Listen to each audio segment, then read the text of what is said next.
Ruslan.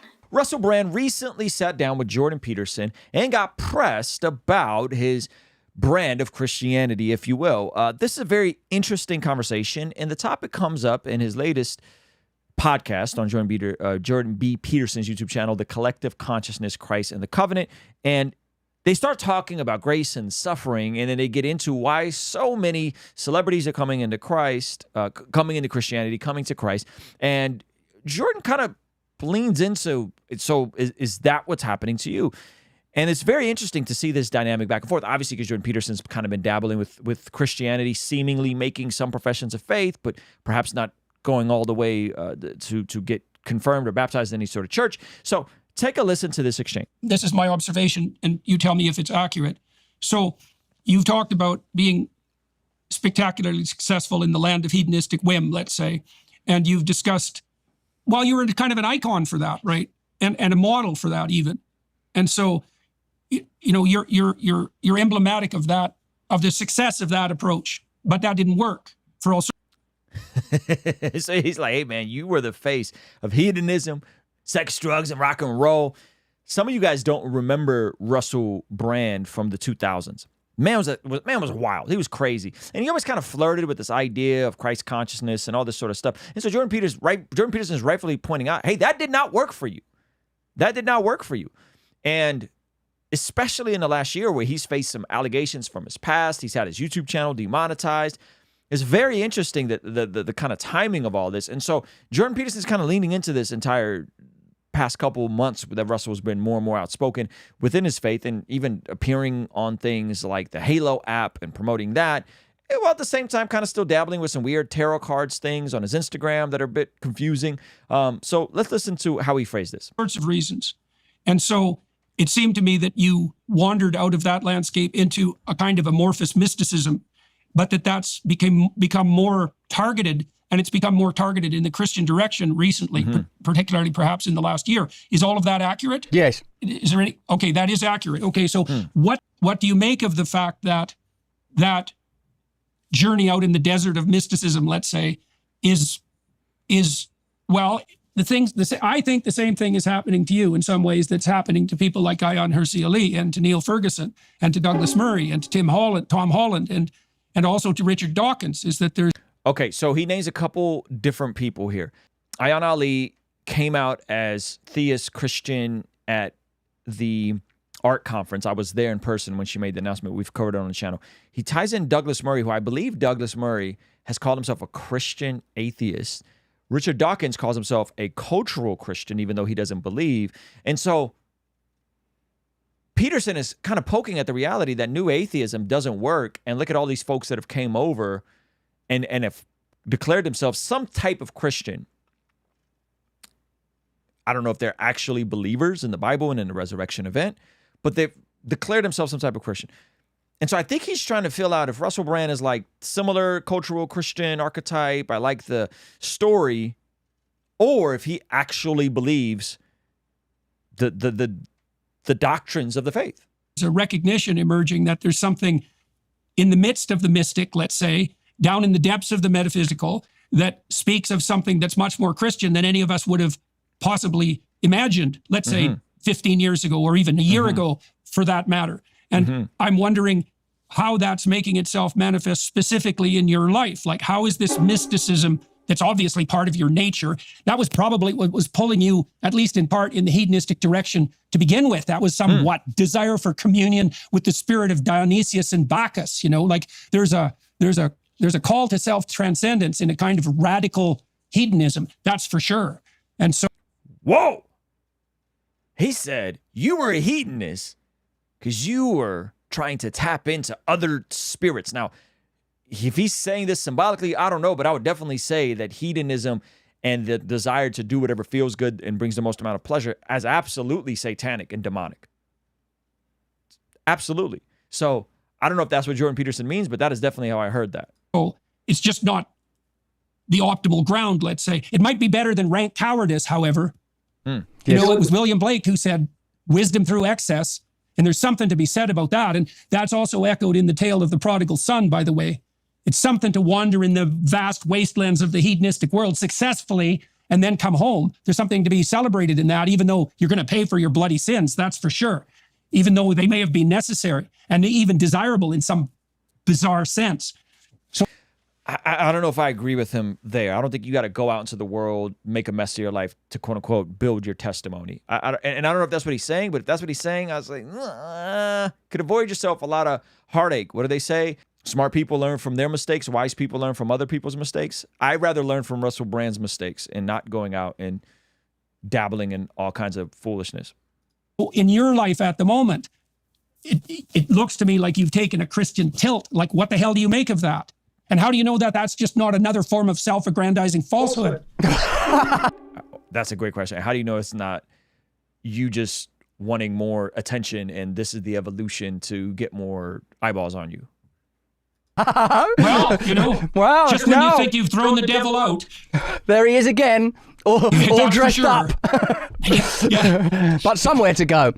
Well, you know, I see Joseph Campbell as a kind of a sort of deputy to Jung's principle. And I like how Campbell says, in the end, you might likely explore the native ideology and theology. Now, I know that's sort of somewhat fast and loose, given that I'm in Northern Europe, and the Nazarene was hardly springing forth from Essex Greys on the Thames side. Right, an important point to make, Western. It's like, yeah, not exactly.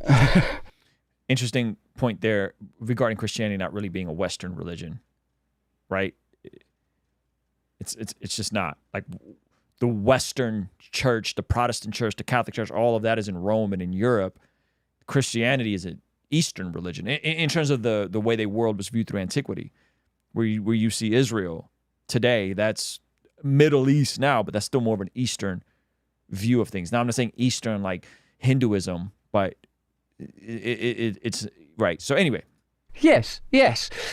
How it has felt, almost as if something that felt so parochial and prosaic because of the, because of the delivery systems of it's ordinary, it's abundant, it's these grandmas at a bus stop, it's the drab intonations of a vicar in a parish, it's the apologetic Church of England, and I'm not attacking the Church of England, but where you feel that they might almost be afraid to mention God in there for fear of stepping on somebody's toes. He's in the broom closet, he's underneath the mop. So, yes, definitely.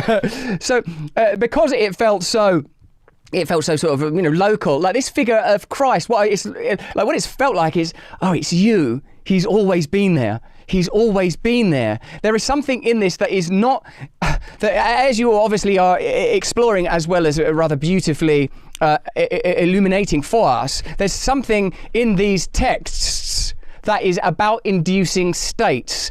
And whenever ultimately a rational idea issued through language, poetics, through poetics, when you induce a state beyond what is literally encoded, when you invite somehow that you reach beyond what is presented linguistically, it seemed to me somehow that in returning to the Bible, in returning to Christ, indeed it does feel like a return, doesn't it? Rather than a novel discovery issued at the shore by a missionary who doesn't know whether he's going to get a pat on the back or a cauldron to swim in at high temperatures. It's felt to me like this has always been here. This has always been here. I'm, of course, enjoying C.S. Lewis's approach because I am a product of cultural atheism, materialism, hedonism, and yes, a child as much of Jim Morrison as William Blake, of like that. This is about the Dionysian, the Bacchanalian. This is about empowerment, sex magic, the glory of it all, the abundant glory, throwing off the liminal and the limiting. And of course, then one arrives one day at the terrible conclusion that there's nothing there, and perhaps only there. When one arrives one day that there's nothing there, that the sex, drugs, rock and roll, the nonsense you've been fed is just all a house of cards. Wow. Russell Brand acknowledging that the culture and the environment that he grew up in was hedonistic atheism. Because if God doesn't exist, then what's the point of life but acquiring as many things as you can and having as much fun as you can and enjoying as many things as you can? And he's saying that that's shifted. There's been a shift for him. And he says, it feels like Jesus was always there. It feels like Jesus was always there. And what I appreciate about him is he talks about going beyond the rational. I've been having a conversation with an acquaintance friend of mine who has unfortunately deconverted from Christianity, and he keeps wanting to make faith rational. And it reminds me of a different conversation that Jordan Peterson was having with the Muslim gentleman. And he says, it's not rational. And he says, you keep assuming that rationality is the highest good that I'm shooting for. There's something beyond rationality, that faith isn't always rational, that there's something beyond just the rational laws of this material world. It's beyond just code and words. It goes beyond that. And I think that is irrational, and that requires a degree of faith. But I would also add that faith is a confidence spectrum, that my faith isn't just blind faith and irrational. My faith is rooted in reasonably held conclusions that people have held throughout history, specifically anchored on the bodily resurrection of Jesus, which is a supernatural event, which is a miracle, which is rare. But that doesn't make it all unreasonable. That doesn't make, just because it's rare and just because it's supernatural doesn't make it unreasonable. It does make it rare. So I think you could have both. I think you could have a form of, hey, Christianity is the most reasonable conclusion within all the options. However, it still requires a degree of faith. It still requires a degree of, I'm going to lay down my logical brain and believe for something greater. And indeed, that's why Jim Morrison died, right, at 27, which seems to be the fate of many enthusiastic Bacchanalian geniuses. For surely there must be a death. For surely there must be a death. Hopefully you don't have to kill the host. Hopefully the death is merely the idea. And for surely there must be a death. The wages of sin is death. If you keep on sinning and living like the devil, you will die.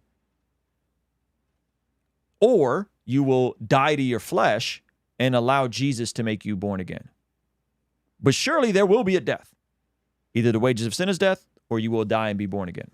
what is offered, and one thing I feel, as you know from our previous conversations, that I have at least a kind of experiential authority to speak about, while not representative authority, is the impact. And I appreciate him saying that. What he basically just said there is, I am not an authority on all things Christianity. I'm speaking from my experience. That is very important to note, because oftentimes someone like Russell Brand, when his profile comes to faith, or what seems to be faith, he will get platformed and paraded around Of the 12 steps on the psyche of an addict, and its analysis in the ultimately that what addiction represents is a spiritual problem, is a spiritual quandary, and even embedded in the idioms like get off my face, lose myself, get smashed, is the idea that what the actual impulse is, and indeed think how significant the word craving is within addiction, is a move towards, a pulling, some force, some source, some calling, some clarion call, some harbinger, awaiting some personal rapture. The problem is, of course, living as we do in these the context that ultimately offers you as the end goal through materialist and rational analysis that you might become just this type of a person in this type of a society.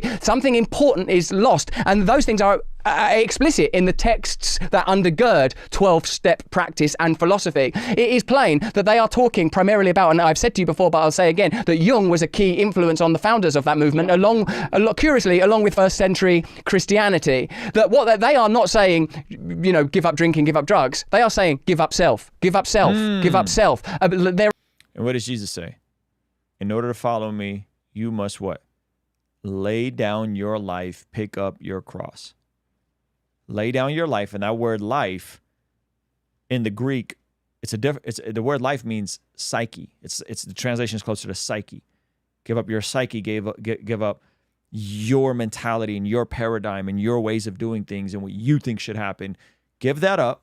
Pick up your cross, which is a torture instrument. The cross is a torture instrument, execution instrument, and follow me. Oof. Phrases like abandon yourself to God completely. Like after they get past it's not going very well, is it? All this drinking and drug use. And even indicated in the earliest literature for these groups is the idea that there will be behavioral expressions, that there will be sexual behaviors, there will be promiscuity, etc. And God alone. And if you maybe even just take that as one thread and consider what the 70 years since this piece of folk philosophy was augured in the world of pornography, something that was once, of course, available, but somewhat abstract, and now is normalized, immersive, immediately available. It seems that the environment is encroaching. And this reminds me of something sort of important I want to say. Of course, I would love for Jordan Peterson to directly ask him, like, so do you believe that the bodily resurrection happened? Do you believe that the supernatural bodily resurrection happened?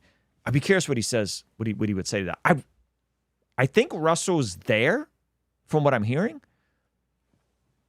I don't know if Jordan Peterson's there, but what I'm hearing, like as if it's not just symbolic and an archetype to a story. Sounds like he's there, but I'm not 100% sure. Anyone that explores it is the reason the prodigal son is important is because, like, if someone's telling you you don't want to be doing any of that, and it seems that it's born in prurience and an inability to attract mates, well, what's the value of that testimony? But someone that's come back from there and says, well, give it a try, but it didn't work very well for me, it is, I think, is a more powerful testimony to deliver. At least it seems to me that certainly that is the testimony that has affected me more. But what is difficult to avoid, I feel, Jordan, is the sense that not only is there this, and it's something you touched upon earlier. You said, no, it's not only force, and I sort of offered you that perhaps the benevolence that this force has issued, but could be, and this is of course reductive, an inadvertent side effect of tyranny. And please be aware that I am apprised of the fact that the forms of tyranny that are emerging now, apparently in opposition to these old school, not to be repeated, let's face it, militaristic, demagogic, populist, strongman forms of tyranny that we're being continually warned of, are far more terrifying. The Kafkaesque, bureaucratic, banalized. He's cooking. What he's getting at is, you could say religion and Christianity is oppressive, but you know what's more oppressive is what you get when you remove Christianity from the West. That's more horrifying. We've been talking about that. I talk about this all the time with my agnostic friends, with my atheist friends, with my friends that are deconverted. You remove God, you remove Christianity, you remove Jesus, man, something is going to fill that void. And we're seeing it. We're seeing it in real time. And the alternatives are not pretty.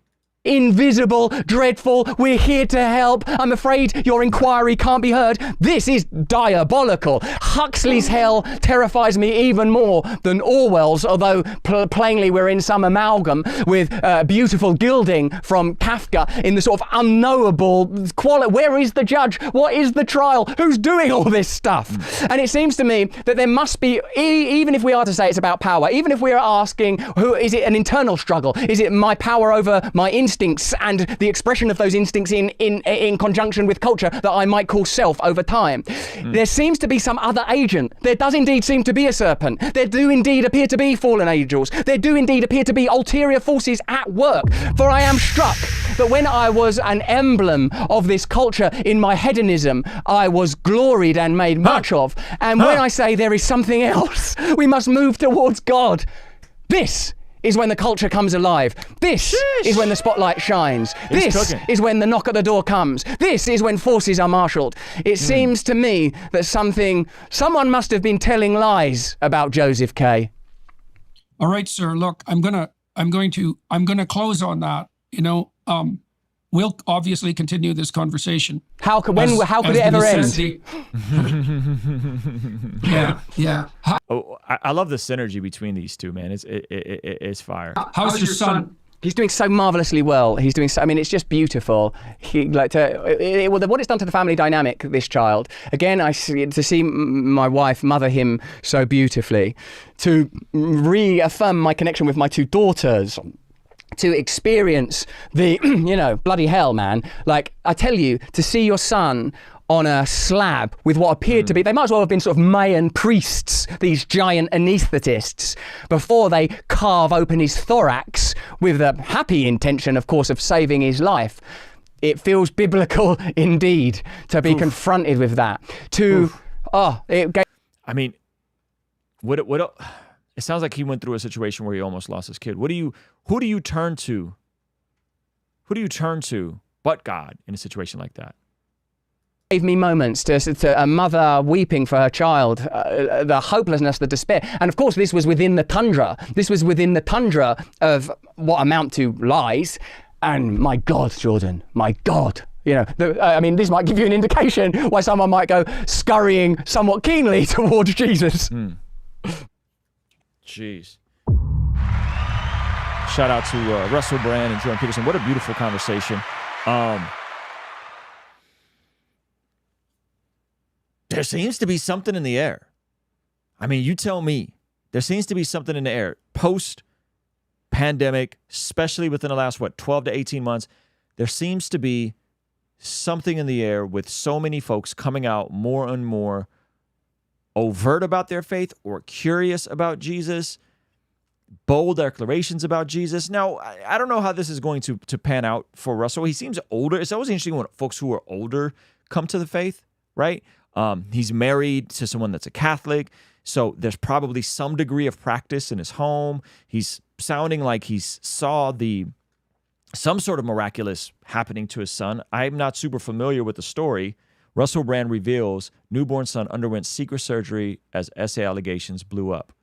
Wow, okay, so I didn't know this. So in the midst of all the allegations that came out, his son was having surgery. My son was born with a heart condition while this allegations being made was happening. He was undergoing heart surgery. He's 12 weeks old. Oh, my goodness.